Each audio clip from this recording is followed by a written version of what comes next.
L'infini se contemple indéfiniment. Ça se passe là-haut, par Eric Simon. Depuis la découverte du premier dans le milieu des années 70, des milliers de pulsars ont été découverts. Ils apparaissent très divers. Certains émettent par pulsation des ondes radio et des rayons gamma. D'autres seulement des ondes radio, et les derniers seulement des rayons gamma. De nouvelles observations en rayons X, cette fois-ci, pourraient bien expliquer l'origine de cette étonnante diversité. C'est à nouveau grâce au télescope spatial X Chandra que cette double observation sur des pulsars permet une belle avancée théorique. Cette campagne d'observation a été lancée par l'astrophysicien Roger Romani de l'université Stanford pour étudier 6 pulsars particuliers seulement émetteurs de rayons gamma, dans le but de tester les modèles théoriques d'émission des pulsars.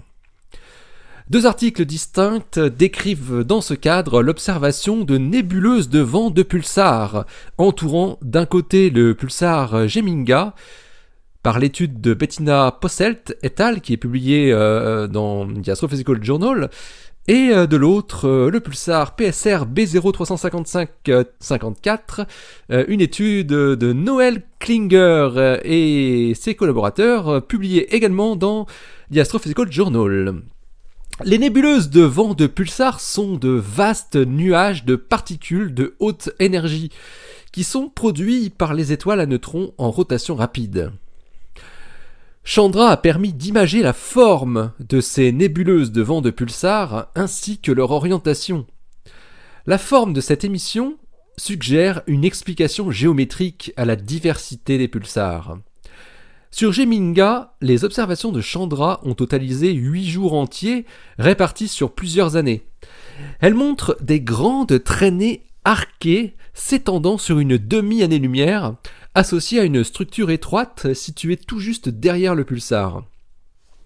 Quant à B0-355-54, son émission X indique la présence d'une coquille associée à une double traînée qui s'étend sur près de 5 années-lumière. Les 2 pulsars en question sont assez semblables. Ils sont tous les deux âgés d'environ 500 000 ans et ont une période de rotation de 200 millisecondes. Mais Geminga montre une pulsation de rayons gamma sans émission radio, alors que B0-355-54 est l'un des pulsars les plus intenses en ondes radio, mais sans rayons gamma visibles. L'interprétation des chercheurs sur les images de Chandra est que la longue traînée étroite vue sur le côté de Geminga et la double traînée de B0-355-54 représentent la même chose. Des jets de particules étroits émanant des pôles du pulsar. Et les 2 pulsars contiennent également une zone d'émission torique entourant l'étoile au niveau de son équateur. Le mouvement propre des 2 pulsars dans la galaxie provoquerait la déformation et le rebroussement à la fois des jets et du tor à cause de la pression dynamique engendrée par le milieu interstellaire. Quand les astrophysiciens analysent les images, ils s'aperçoivent qu'en les faisant pivoter en 3 dimensions, on retrouve le même phénomène. Geminga est observé avec son tor vu presque par la tranche, avec des jets vers les 2 côtés. Et B0-355-54, lui, est observé avec son tor vu de face, avec les jets pointant dans notre direction et à l'opposé, mais dont l'inflexion due au mouvement les fait apparaître presque superposés l'un sur l'autre en une double traînée. L'émission radio des pulsars est produite au niveau des pôles magnétiques, qui sont souvent proches des pôles géométriques. Les faisceaux d'ondes radio doivent donc être ainsi quasi alignés avec les jets observés en rayon X. A contrario, l'émission gamma, elle, est produite le long de l'équateur et doit donc être alignée avec le tor déformé observé par Chandra.